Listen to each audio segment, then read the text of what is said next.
Well, welcome everyone. Glad you all could join us. I'm Rob Shaw. I haven't had the pleasure of meeting you yet. I'm the executive director and work as part of the Camp Kudzu incredible team. We're excited to have you here tonight. This is new ground for me, not for the team, for a webinar. So bear with me and us, but I'm really excited to have us come together in this format.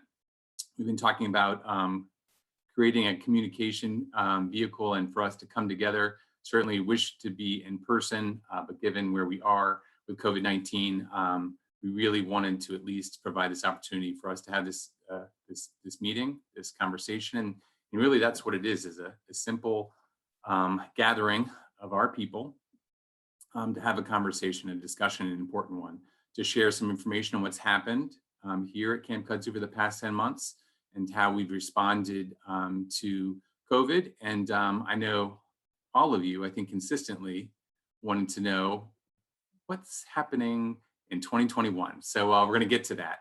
I wanna ask Anna if she can share some housekeeping rules in a minute, mostly for me, but making sure we stay on track and create really as best we can.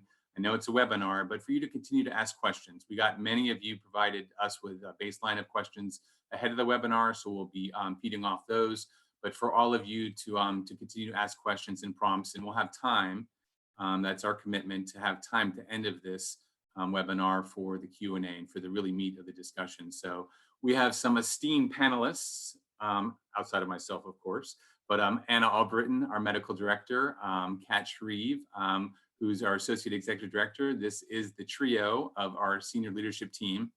And then we have a couple members that represent our board. We have Rhett Peden, who's our incoming finance chair. So anything related to our finances, you can ask Rhett or myself. And then we have Dr. Muir, which most of you might know, have met at some point in time.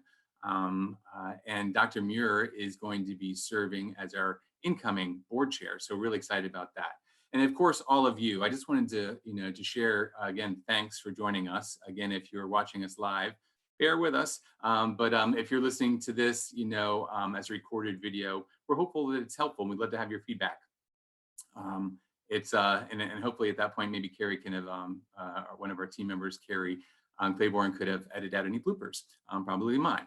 But in any case, again, thank you for making the time here tonight. And all of you represent our community, our Kudzu community. We say that broadly, but this is our volunteers. Some of you are our head staff who provide countless hours and direction and feedback.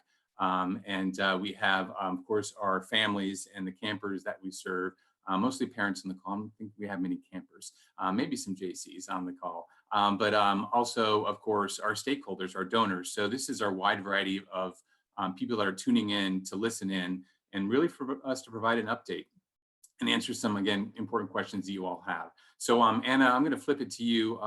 Remind me and us about any of the housekeeping and kind of how things will play out for this webinar. Sure, thank you.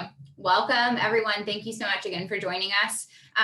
So do not panic. If you are joining us on this call and you're in the middle of dinner, if you're in the middle of bedtime, bath time, whatever that looks like for you, we cannot see you, we cannot hear you.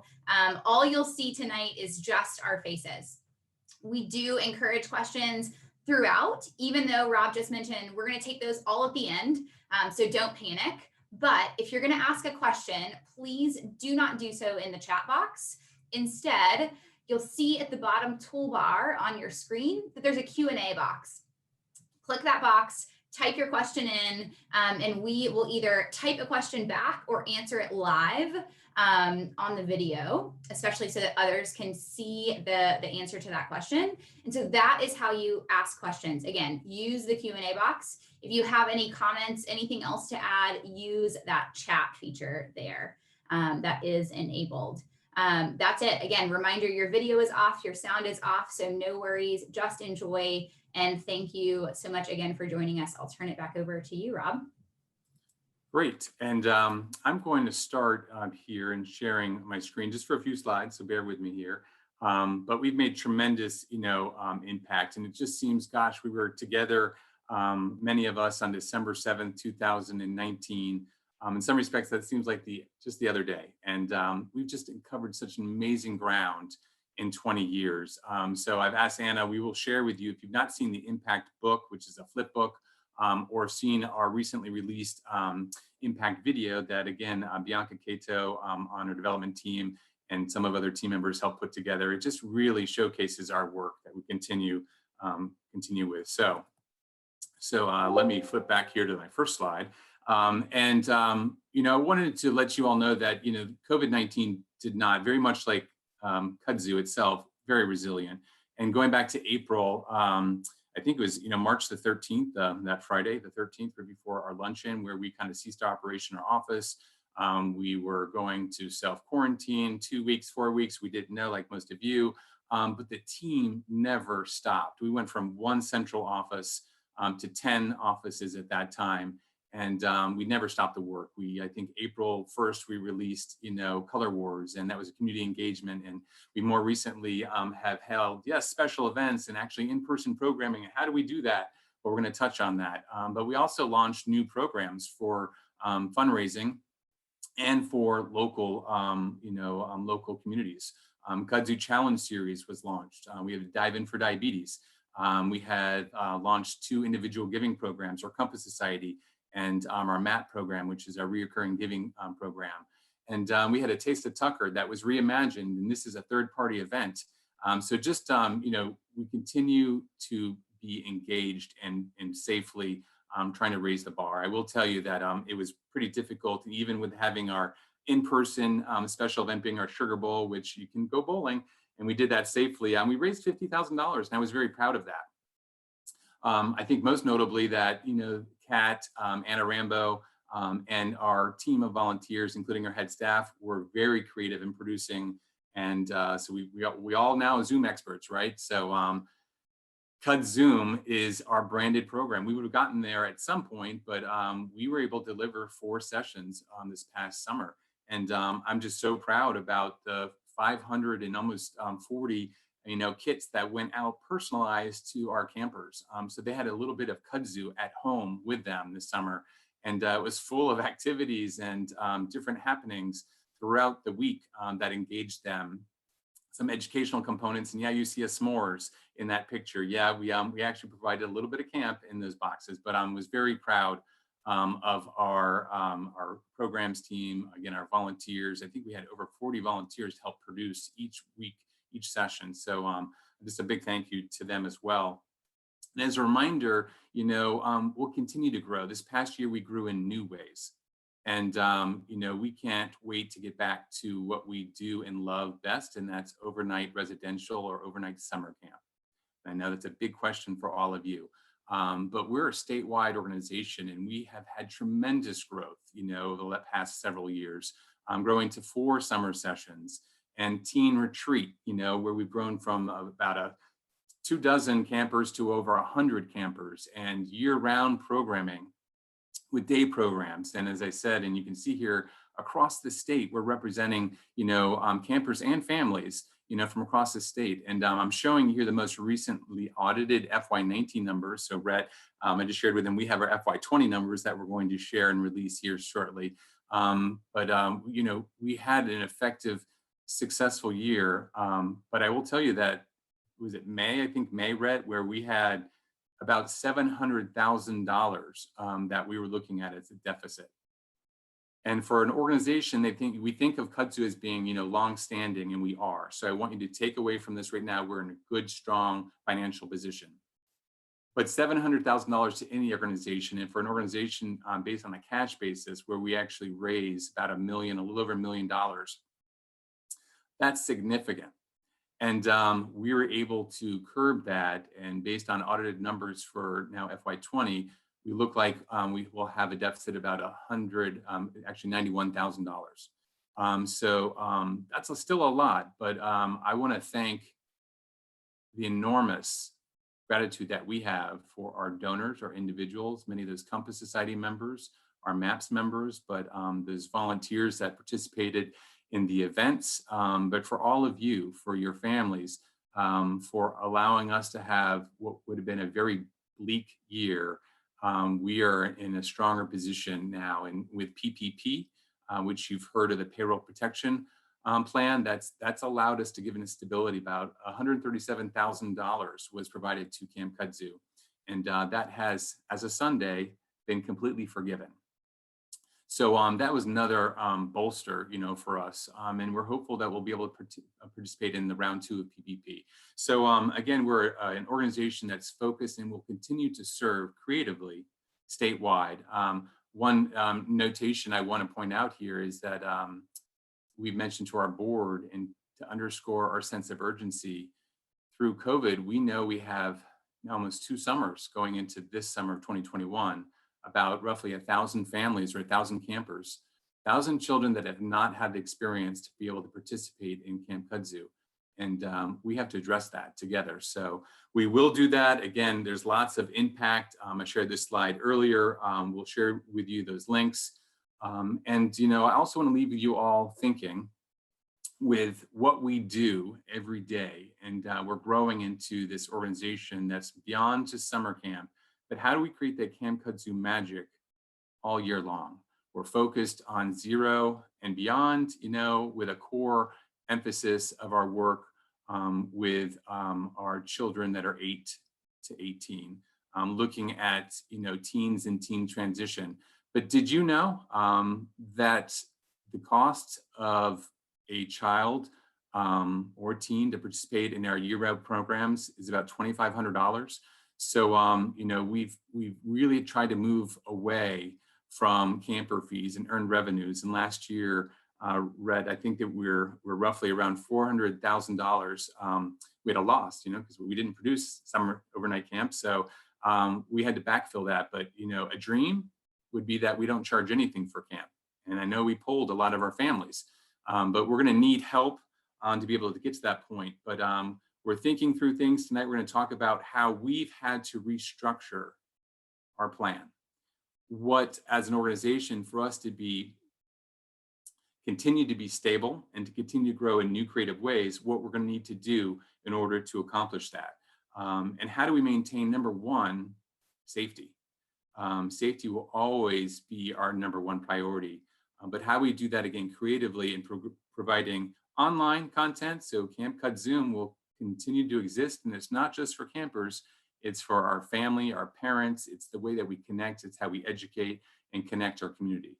So I wanted to share this slide. We focus on this at the leadership level and our board. We understand that our number one asset, we can say our competitive advantage is you all, is our people, it's our volunteers, it's our families, and be able to unlock all of you to get involved. And you've seen in recent communications that we as an organization, and I felt when I came on board to Camp Kudzu, that the best way to empower, and I've always realized that a strong team, one, I hire people that are smarter than me, and 2, that are more talented than me.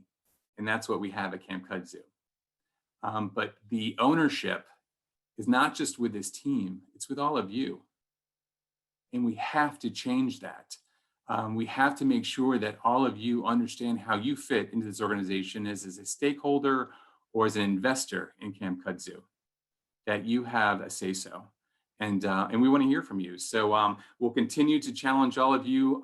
We're going to need to lean on many of you so that others can lean on us. So you're going to hear that a few different ways. With that, we're going to have a continued focus again on how do we deliver safely our programs all year round across the state, not just metropolitan Atlanta, but how do we do that successfully, and how do we engage, through reach and outreach efforts, those families that need us most, families that don't know anything about Camp Kudzu yet. That's what we're going to need to strive for, and do that creatively with your help. So that is my big piece. I'm going to let Anna come back to that slide later. And I'm going to turn it over to, again, a free flow conversation, but to Dr. Muir or Andy to talk a little bit about how we've gotten, you can't outsmart COVID, but how we've gotten smarter about how we've provided programs. And I think that, again, at a high point for me was when we brought 25 volunteers together this summer to train and to change, how we administer and how our protocols and how we can provide and produce camp. when we got through that training that day in August, I was thrilled because it gave me and all of us, the boost and confidence to know that we could do this, and we have done that effectively since with our family camp. So, Dr. Muir, I know this you're not scripted, but you want to share kind of your pearls and words of wisdom of, how do we maintain the course here? I know you're a camper at heart. Then I'll turn it over to you. Okay, well, thanks, Rob. If there was ever a moving target, this is it.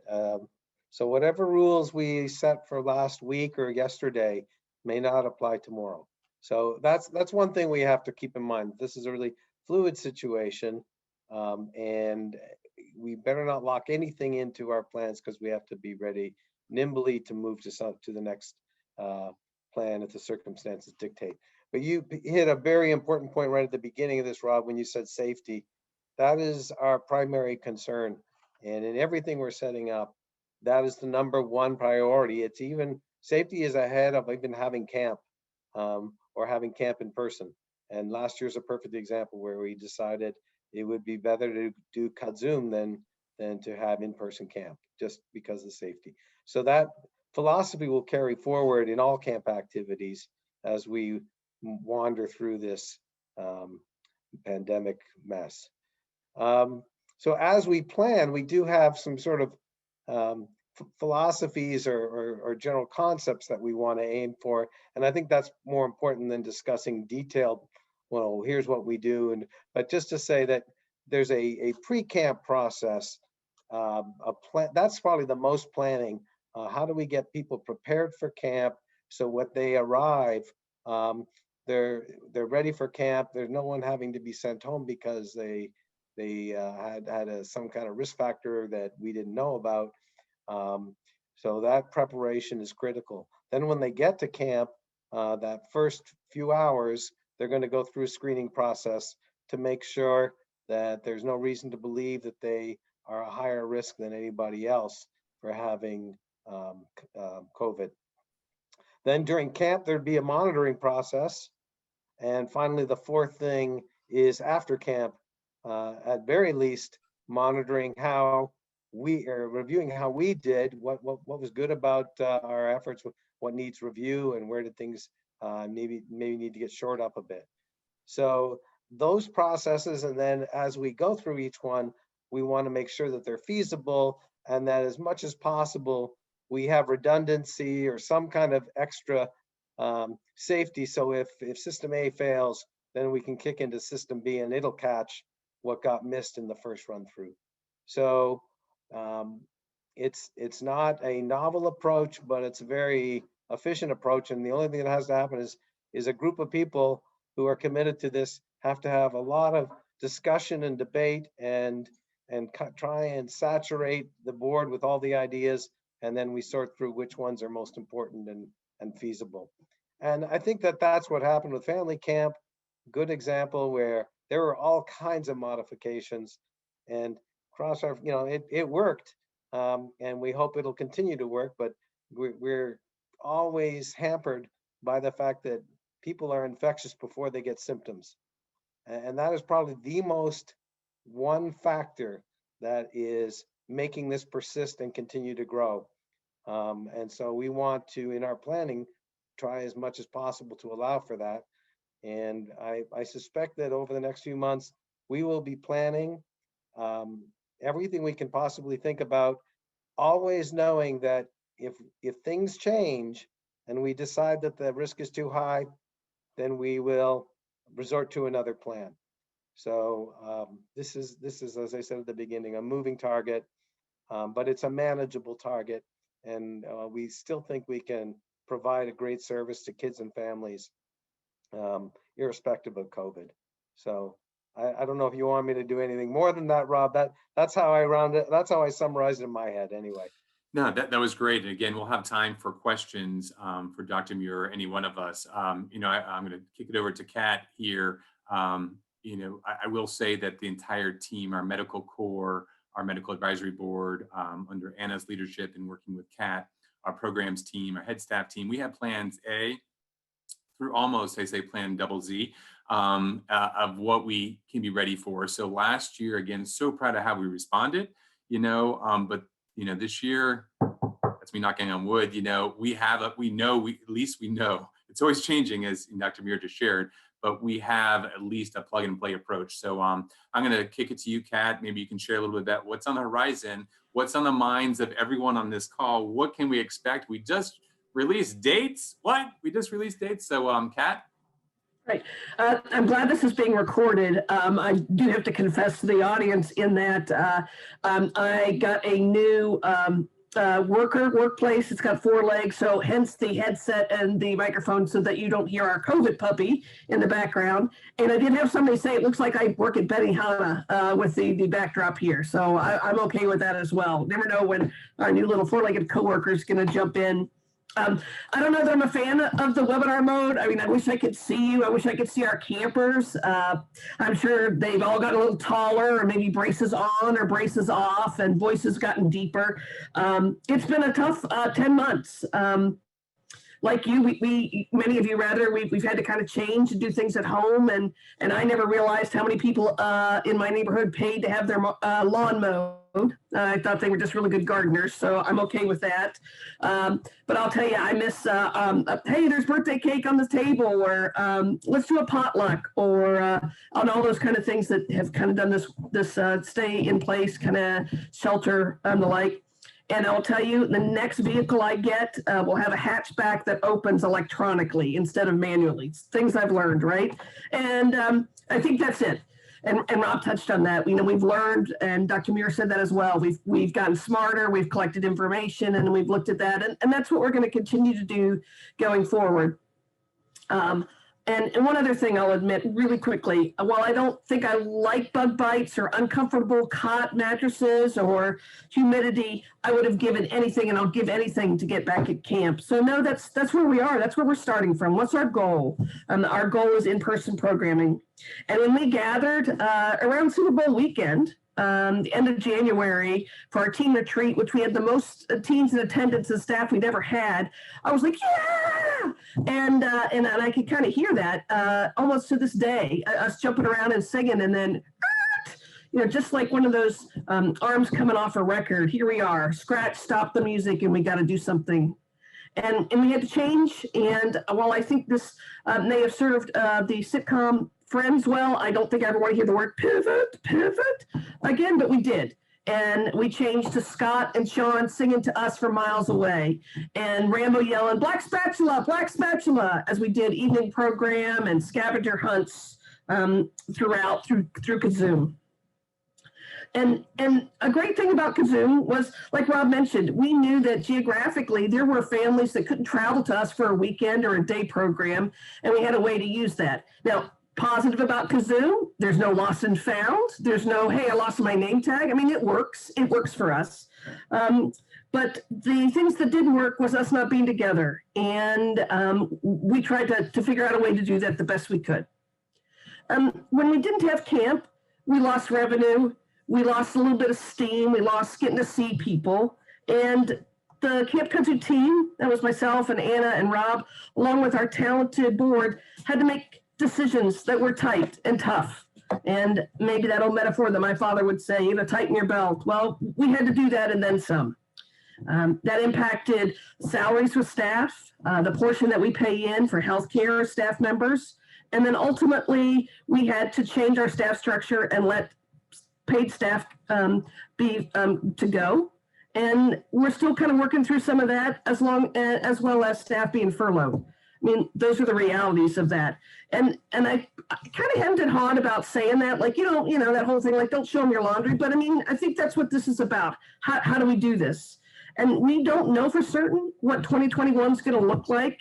And that's hard when we come from a programming side, but we know what our goal is. And hey, a lot of us spend every day, every minute, every hour managing type 1, and you could do these things this way, and the next time you do it, it doesn't happen. You don't always get the same BG or the same spark to it that you thought you would. So the unsure part is very unsettling, but we're gonna see this all the way through. So Rob said, we have plan A through double Z and then some. And we've had to make a couple of ways different and change the approach to things. So if you did look at our dates, you'll see that we're going to offer 3 weeks of resident camp this summer. And sometimes people say, oh, I never went to resident camp. I went to sleepaway camp. It's the same word. But we're not able to offer the High Harbor week that we typically kick our summer off around Memorial Day. You know, we talked with our friends at High Harbor. I love being there. I think if I was a camper age at that time, I'd go there because there's all that kind of water, all those things to do. I don't open a door the whole time I'm there. Yes, ma'am. Yes, ma'am. It's a fabulous setup. I think that's going to continue to be a place for us to do weekend events and day programs. And we did one right before Thanksgiving there. But right now, it just doesn't fit into the things that we need to get done with both our budgets and our people. So we'll have 3 weeks of sleepaway camp. We'll be at Twin Lakes for 2 weeks. We'll be at Barney, and then we'll have our Sprouts Day camp at High Meadows. We're going to also look at how we offer our scholarship program. And this is kind of a twofold thing. We're asking our camper families to help support us more financially and pay a bigger share of the actual cost it is to go to camp. Now, that's the hard part, right? Like, here we are, and I'm going to ask for more. And we're going to ask more for those people who can give more.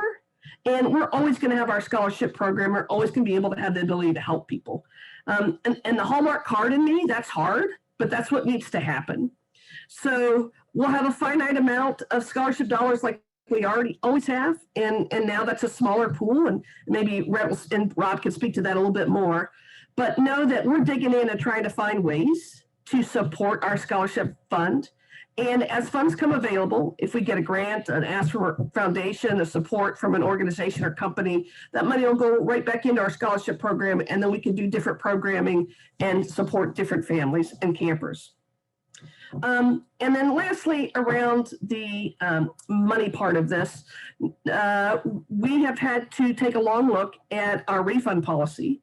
And right now, we are in a position where we can't give money back for a canceled program.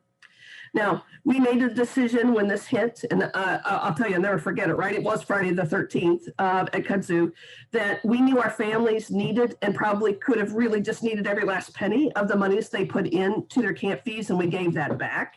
And that had some consequences for us, but we rallied together and Camp Kudzu did that. But that's not where we can be going forward for this year. And that's kind of a head scratcher, like, oh gosh, they're not getting their money back. And so it's that cancellation situation. We owed our partners, we owed our bill collectors money, and we just can't do that. So I think that's the hardest part of this, you know, to kind of take four points off for there. You know, until there's a cure, there's Camp Kudzu. We serve a dire need, a valuable need to everybody. I'm a career camp person. I don't have common initials after my name like everybody else that you can see on the call. I've done this thing called youth programming. And we know how relevant camp is, right? It's sometimes people say like, oh, I guess to go to camp or have fun, but never, ever, ever before. And we have the history of 100+ years of this thing called camp in America. Do people realize how valuable it was? So this is hard, and it's going to take, and it continues to take a hard toll on us as staff and volunteers and donors and friends and families. And I thank you. I thank you. I thank you. We're always happy to answer questions. We don't have all the answers yet, but know that safety and being the best we can be is our number one connection to the goal of being in person. You know, we collect people who volunteer their time and their space and their minds to say like, hey, this is how it needs to happen. Here's the way to do it. And that's not any of us on the call. That's all of us together. And I'll close, and I probably talked too fast and too long and tried not to get emotional. And I'll close with this quote, and I've used it from the beginning when I started talking to my camp friends and our Kudzu people. And I can hear it in the back of my head, the voice of the late author Maya Angelou, and that kind of sultry, brassy voice she had that has some incredible timbre to it. She said, "Every storm runs out of rain, Man, we are in a storm and it's going to run out of rain. I know that. I know that in my heart. And we're all going to be bigger and better and different because of that. And I thanks for being there with the umbrella for us. I appreciate everybody in our Kudzu community, everybody that tuned in, everybody seeing this in a recording. Thank you. Thank you, Kat. That was very meaningful. So, and very Kat-esque. I do want to a couple clarifying, points there, and I really appreciate you tackling some of those hard changes that we as an organization are having to make. I think looking back, as an organization is 20 years strong, our culture that we built is that, one, we've never really, except for some of the years where we've had waiting lists, hence our growth, we've never said no. And I really want to hold on to that. And we can do that again with collectively our Kudzu community's help, that we will not say no, and every camper will have an opportunity to come to camp. So we haven't done that in the past few years, and don't expect us to change that. We're just going to have to get creative. As Kat was alluding to the scholarship and scholarship dollars available, I'm proud of our board and our leadership. We would overspend by about $100,000 in recent years in scholarship dollars and operations to produce camp, and spending that out of reserves to do what was right. So we haven't had a need for a waiting list, and I'm hopeful, that we'll continue to have the funds to be able to support that. But we are at a point where we are not going to be able to overspend, and dip into our reserves further. So we roughly have about $1 million, rough numbers, about $550,000 in our accounts that are invested, that Red is part of our finance team that oversees, and we have all investment policies, so Oppenheimer funds. And we've had significant growth and done great performance. So I'm happy we made those changes. And then we have, on top of that, about another $500,000 for operating, and then on top of that, we did receive an EIDL loan, which is another SBA funded loan. So that's our rainy day fund. So that's what Kat's sharing, is that, it's been raining and raining and raining, but we do not want to dip into that. But we did receive nearly, for numbers purposes, another $500,000 available to us at a very low interest rate at 2.75% that kicks in April 2021. But so looking at that, what Kat also referenced is, making sure that one, that camp's there for every camper. And then two, we will adapt, we have a tiered model. So, we don't have to go into the exactness of what that means. You're going to see that. I think we're launching next Wednesday, or the 19th, maybe it's next Tuesday, our actual registration for campers. But we will only hold our families accountable to what we have to pay. And that's what Kat was saying. So we will be flexible and maintain flexibility there. But if we're in a scenario where we're having to pay 60 days out, then that's going to be what our families are obligated to pay. Kat, is that fair? And if we're 30 days out from a program where we have to fully fund, at least 50%, that's what we're gonna have to pass on to our families, that again, have families that have the capacity to pay. So we're gonna get creative here. It is gonna be, I love Camp Kudzu because we've been so flexible. Culture is like, we're gonna do what's right and do what's best. And we're gonna try to maintain that. We're just gonna have to get creative, and please be understanding that we're gonna be as adaptive and flexible as we possibly can. So I know that's the money piece, here, but that's how, the operation is going to, we're getting creative, in this whole, tiered model. As I said, I'd love it if we didn't, Kat, would you love it, Anna? All of us, if we didn't have fees, well, that'd be great.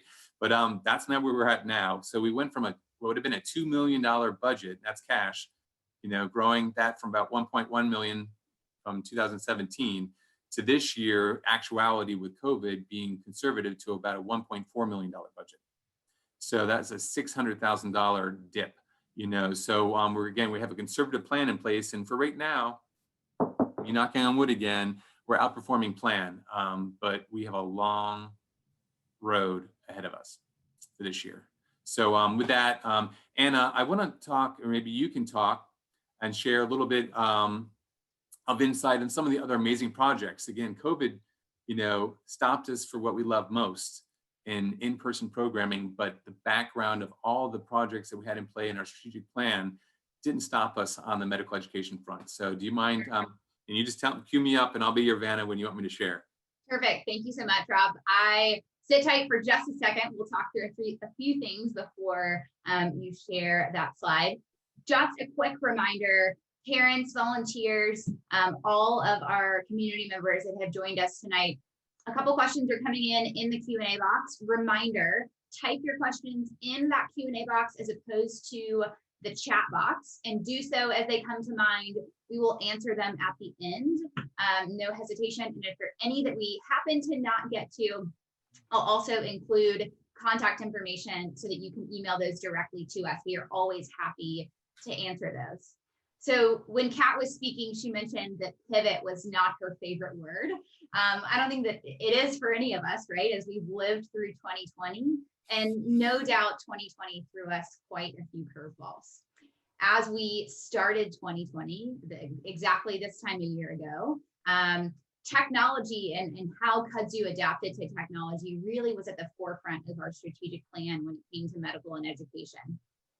As the pandemic really kind of settled in the United States, and we knew that this was something that we were going to face for the long term, we really strategically aligned those plans and realized that really creating that sense of community through year-round education for both our parents and our campers was something that we were dedicated to investing in. And how can we really strive to do better in doing so, right? And so many of you know and have participated in our parent Kudzu sessions that we hosted one quarterly for just our general community, and then one quarterly that was specifically designed for newly diagnosed families to start to get to know some other families that were facing the same daily struggles, constant blood sugar checks, constant alarms, carb counting, all of those new things that can seem so overwhelming in that moment. And so just know that we are dedicated to continuing to do so. That is still something that we are really dedicated to, educating both our parents and our campers. We're looking at fun, creative ways to continue that virtual programming throughout the year, not necessarily in week-long programs, but whether it's a fun Friday night and movie night, some of you participated in that, or whether it's a game night, just getting creative at how we can do that. As it also relates to education, we are committed to educating our medical community as well. Continuing education is something that medical providers have to keep their licensure. And we are so proud to have connected with over 100 school nurses in the state of Georgia, directly providing continuing education to them, something that otherwise costs a significant amount. And we're providing for free and really educating them on the outcomes of camp. Which brings me to my next point. Rob, if you'll go ahead and share your slide. But school nurses are a really important piece of this puzzle because they're connecting us with kiddos that we wouldn't otherwise be connected with, who may be newly diagnosed and don't see an endocrinology office that we have a strong partnership with, or maybe the school nurse can just identify that the child is struggling, right? And so that brings me to the next point in our partnership with Clemson that we have held since 2018, and we continue to really strive to understand what happens as a result of our campers participating in camp. Are they more confident? Are they less confident? Does it make a difference? And so we started this outcome research in 2018. We continued it in 2019, and then 2020 left us kind of sitting back, scratching our heads of what are we going to do now? And it was a perfect opportunity for us to really gain a deeper understanding of virtual programming is new for us. It's something that was in our strategic plan for quite a while, but really COVID kind of ripped the Band-Aid off for us, if you will, and forced us to just kind of take a leap of faith and jump. And so continuing this partnership with Clemson this year to understand youth outcomes, positive behavioral outcomes that happen as a result of campers engaging in our programs, as reported both by campers as well as their parents, really continuing to understand what that looks like in virtual programming too. And so you'll see the slide that Rob is sharing now. We, as many of you know that are parents on this call, campers participate in a survey when they first get to camp and when they leave camp just prior. And we did something similar this year as they were engaging in virtual programming, right when the virtual program started at the beginning of the week, and then at the end of the week as well. Parents, again, those of you remember that survey link going out. Parents, please fill it out. It takes 10 minutes. We would love for you to do so. There was just a post-assessment for parents to reflect on observed outcomes that they saw in their campers as a result of participating in camp. And so you'll see that campers report right off the bat an increase in knowledge, an increase in self-confidence, an increase in social skills, self-awareness, identifying where they can improve, identifying their skill set and how, things that they're great at already. And then just normalization of disease. I've said it a million times and I'll say it again. I think one of my favorite things about Kudzu is, and we haven't seen it in a little bit just because of COVID, but walking into the dining hall that's filled with 220 campers, where every single one of them, plus the majority of our staff, are all carb counting. They're all giving themselves an insulin injection or giving themselves a bolus on the pump. And so diabetes is normalized. Instead of being one of few in this community, they're one of many. And so normalization of disease is definitely something that they reported. For those of you that know statistics and know it well, all of these increases were statistically significant. So meaning that these increases didn't happen just by chance, but rather by an intervention that happened as a result of engaging in a Kudzu program. Parents similarly reported an increase in communication skills. So from their kiddos, hey mom, I'm struggling with this, I need help. And just the ability to voice that and communicate with their peers, communicate with adults. An increase in responsibility. How many of you that are parents on the call like that? Taking a little bit more responsibility and gaining independence in their disease management as well. Competence, just with those concrete, those technical skills, and acceptance of disease. Again, when you're one of few, it can be tough feeling different, but feeling one of many, really accepting, this is my diabetes, and I have the strength to really own it and manage it myself instead of it controlling me, right? So all of this really underscores that Kudzu facilitates exceptional levels of positive skill development, social and emotional growth in our campers. And you're probably wondering, 2018 and 2019, these are kind of the results from that. 2020 results looked very similar, and all of these were reported to a similar degree.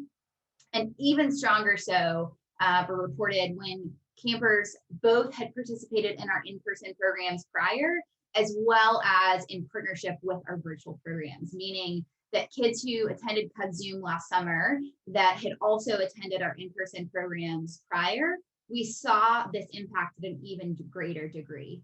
And so really, again, that also underscoring the need for continued education and continued programs throughout the year to be able to offer hand in hand with our in-person programs and just continue to facilitate that sense of community, that sense of belonging and normalization. That is all I have. So we are now 7:47. We've got about 13 minutes for just an open question and answer. I see that the question and answer box has been going and going. Again, if you have any, please type those in and we will get them answered. I see, Rob, you're already chiming in. Well, I was just going to turn it over to Rhett, for Rhett to share maybe a minute or two his perspective as our board member and vital part of our finance and incoming finance chair. But Rhett, any words of wisdom or kind of being reflective or the voice of the board? Well, yeah, thanks, Rob. It's hard to kind of follow up everyone else. You've all said it so well. And I just think that just from the board and the finance committee, we're just grateful for the support of the parents. I know we've made some hard decisions, but things looked, worse in the spring and the summer. And of all the outcomes we could have had by the end of the year, we're not, where it could have been catastrophic. And I think camp persist, and can still bring a lot of value. And so we're hopeful, and we just need that continued support from not just parents, but the network, people that companies you work with, people you know. I think the more people we have that know about camp, the stronger we become. We take very seriously our role as stewards of your kids. Both Dr. Muir is talking about from the safety standpoint, that's of the utmost importance, and also of the resources that we shepherd. And it's been very conservatively managed, and we try to stretch every dollar that we can. We've never really been in a situation that we've had to take on debt, and we hope to continue that going forward, so that we're a strong organization. And I think one of the ways we look at it is, even, I know price, and I know there was a question, there's some good questions, and one is about, where's the price going to be next year? And I think even at the numbers that we're looking at, when you look at hard cost and you look at the, all the services that are provided through the volunteers and through medical staff, we look at it that every child, in a sense, that goes to camp at some level or another is on a scholarship. It's not even what, if you send your kids to a camp that wasn't Camp Kudzu, and the prices that you would be looking at, it's for all the value add, where every child is really on a scholarship. And we hope that we don't have to turn anyone away. And so even at the numbers that we're looking at this year, I think are extremely competitive, and not something that would be, sticker shock for anyone. So, but just, I think, keeping in mind that with all the resources and volunteer hours that people put into camp, it's a lot more than just what you see in the headline number. But we're very attuned to making sure that those resources are spent wisely and effectively. And we appreciate all the support. And I think the more we can get the word out there about camp, again, that just continues to build on that strong foundation that we've had for the last 20 years, and hopefully for another 20, 30, 40 years. So thanks. And again, I'll turn it over and get to your questions.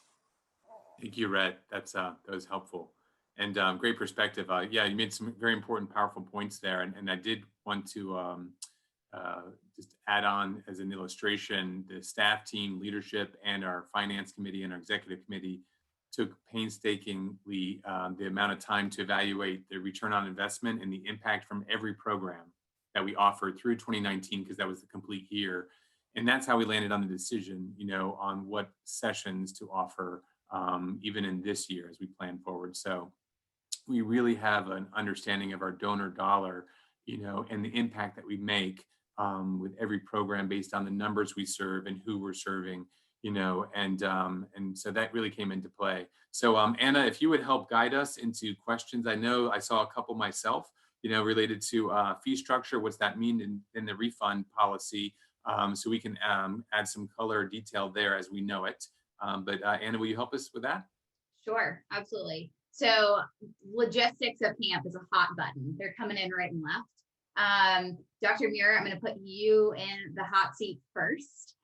Lots of questions around vaccination, and do we foresee that being required to come to camp, or do we foresee a negative test prior to coming to camp? Talk to us a little bit more about that and how Medical Corps is working to kind of create guidelines for us to follow. So that is a very challenging question for sure. Let me get my crystal ball. Maybe that'll help me answer that. To the extent that vaccines are available, it will obviously be encouraged for everyone at camp, staff, volunteers, campers, everybody to be immunized. And to that end, who knows, we may have a very organized program to facilitate that if vaccines are widely available. So I think that is kind of almost like a slam dunk. Testing is a little more complicated because your result today may not be the same as your result tomorrow or a week from now.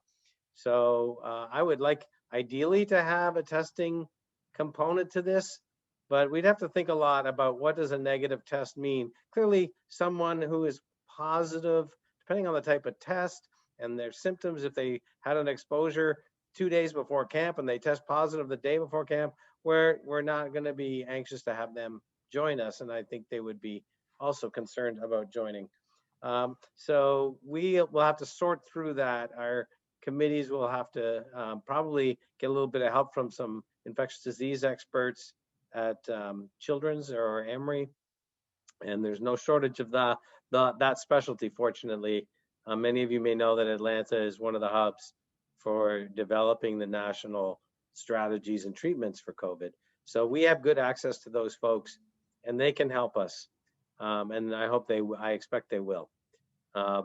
Just as an aside, I don't know if I'll hear back, but professional sports teams have set up bubbles to varying degrees of success, but I think the NHL, the hockey league, has had the most successful bubble. So I contacted a team today who has a player with diabetes on the team, and I'll see if they answer back, but I would love to get their input, things we don't hear in the press about what worked and what didn't work and what was challenging for this player with diabetes compared to the rest of the team.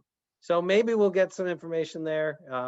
That's not our key factor. I just say it to point out that we are looking at all sources to make the best decisions that we can make. But vaccine, if it's available, and if we got a widely available vaccine, this becomes very easy. But if the vaccine is not widely available yet, and I fear that's what will be. Kids are not going to be at the top of the priority list since they don't get severe infections. Sure. So there may be a thing where a child is prioritized if they live with a grandparent, but who knows? We're not there yet. Sure, I think that's helpful. And also just underscoring this is an evolving situation and we're making the best decisions with the best information and the best people we have. Dr. Muir, a true Canadian at heart, referencing the NHL. Absolutely. There you go. The first night, they're just starting tonight. Kat, if you want to jump in too and talk to us a little bit about how we found ourselves successful in cohorting at family camp and how we just had a conversation, the two of us, about this today and how that might look for summer camp. Or again, as Dr. Muir just alluded to, the situation is evolving. We may consider a kind of a bubble aspect, but talk to me, Kat, a little bit about what we discussed today around cabins and counselors and people who are kind of intertwining in the summer camp aspect. And just like cabin means a bunch of things, different people, right? Like it has wall-to-wall carpeting, it has air conditioning. Is there a cappuccino maker? I mean, cohorting means a bunch of different things. And so it really is a way that a lot of camps, believe it or not, last summer were very successful around having a small group of kids, staff, and people that really stayed closely together. Now, we have used this model in family camp where we had 2 or 3 families, and it depended on how many members were in the family, and they stayed together, social distance, masks on, but they didn't interact with like the arts and crafts person. There was an arts and crafts person for them and their group only. When they went to fishing, they were there, they were the only group there, and then a staff member came in behind them and cleaned all the fishing supplies and that way. So there's some contact within the group, the best that could be managed, but it's really their little bubble in that way. So, and I think you might hear me say may and might, and considering and thinking of, just because we really want to make the best decisions that fit there right now. So for camp to open tomorrow, I mean, we would say, no, we're not doing it, right? But we have the luxury of the next 3 or 4 or 5 months to do that and to learn and to get better at it. And so we may use a form of cohorting that we know right now that we'll have probably a fewer kids in the cabin. And so that's one thing we've already started to take to look at. And not to throw a whole bunch of mumbo jumbo and those kind of things too, but Dr. Muir lends leadership to a group called the Advisory Core Group, Medical Advisory Meeting Group. And I don't know why I can't get those words out. And so they're a team of physicians, pediatricians, and people that speak diabetes as well that have really tried to coach us and continue to get us in the right path. And so we leaned on them very heavy as we produced the staff training we did on site in August. We've done some family camp days, single day events in Gainesville and in Lake Altoona. And we did an in-person spend the night event at Twin Lakes for our families as well. So it's really getting that great information information. And I'm not sure how many journals you read or how many wacky emails you get, Dr. Muir, but just to thank you very much for taking all that information and putting it in layman's terms so we as an organization can make great decisions. So cohorting. And then I think just one other thing too, again, and clarification, there's no comma initials after my name on the screen. Somebody asked about testing, and I think Dr. Muir talked about that. We don't know. I know there are camps in America that had the resources to test people when they came on site. I mean, I don't know that that's us, but what if, the test moved to 29 cents? I mean, I think that's something we can do. Again, we don't know what that's going to look like down the road. But currently, when we're together, when we're with our friends, whether we're picking up T-shirts or sorting the mail, we're staying 6 feet apart and we're wearing masks. So that's the best knowledge that we know now. Great, Kat. One last question. I know this Q&A has been too short, right? But just a reminder, I did just type both Rob Shaw, who serves as our executive director, as well as Kat Shreve, who serves as our associate executive director. Both of their contact information is listed in the chat box. But final question, I'm going to toss it to both Rob and Kat, so right back to you, Kat. But both of them, if you'll just talk us through kind of, obviously we alluded to the fact that scholarship money will not be as robust as it has prior, but how are we prioritizing that? Does it go to newly diagnosed kiddos or new families? And then a little bit about fee structure as well.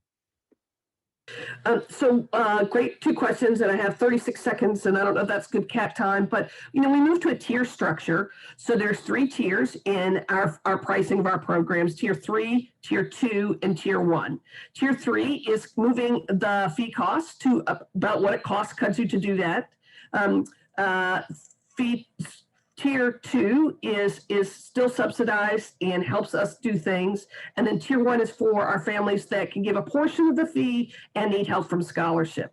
So again, that's all put into the application. Our scholarship committee looks at that and helps people decide the need.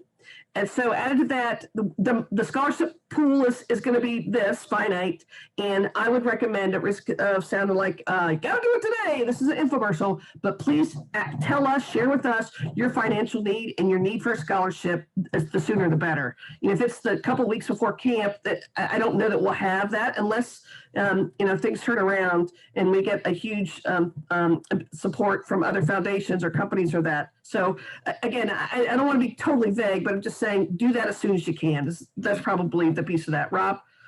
Yeah, I'd say again, we want to hear from everyone. So if you're interested in participating in camp, whether you need scholarship or you can participate at tiers 1, 2, or 3, doesn't matter.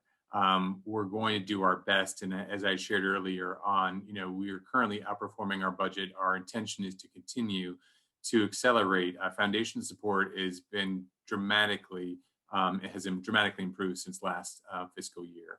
That's another area Kat actually is tied in and managing and overseeing. So, and as Red had shared with you, that request is that, the more the better. We need everyone to find their fit, whether it's a volunteer, it's as a donor through your social network. So, but I fully expect that we'll be able to honor, every camper's application.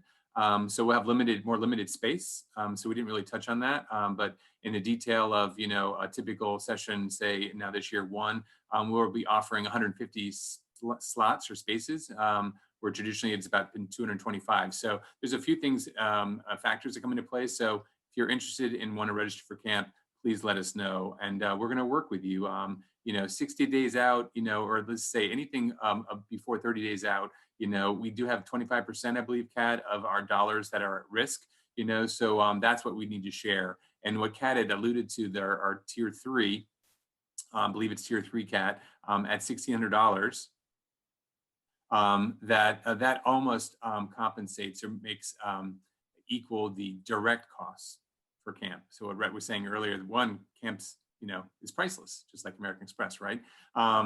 But our direct costs roughly are between $1,700 and $1,800 as direct costs on what it is to produce camp. And then you have indirect costs, the total operation to produce, a week of summer camp. And that's closer to about $3,200, $3,300. So as Rhett said, everyone, all of our campers are on some type of scholarship. But we will be in a position to serve everyone. And we'll need your help to do it in one way or another. And we want to hear from you. Perfect. Thank you, Rob. I think that was good to start to close us out. Again, a reminder, if you have any questions that were not addressed tonight, please contact information is in the chat box. Don't forget to use it, and feel free to reach out with those questions and we will be happy to get them answered. If you have any friends in our community or those that maybe aren't currently in our community that want to hear about what we spoke about tonight, we will have the recording as soon as we get it edited and tied in a bow and all ready to go. We will post that on our website to be viewed. And so please feel free to direct people there, or even if you want to rewatch yourself and kind of listen again and get some clarification, that is a-okay too. Again, all of you, thank you so very much for joining us. Rob, Kat, Rhett, Dr. Amir, thank you guys for your time as well tonight. I'll bounce it back to all of you for any final words. Just a big thank you for everyone on all our esteemed panelists, but all of you for tuning in and listening, again, whether it's live or now through a recording. We definitely want to hear from you too. If this is something, again, that's helpful, we're definitely agreeable to do more of these. We want to improve our frequency and our level of communication, and we know that that's going to underscore sharing the ownership. So again, find your fit, let us know, and we want to hear from you. Kat, Rhett, Dr. Muir. Good. Have a good night, everyone. Thank you so much for joining.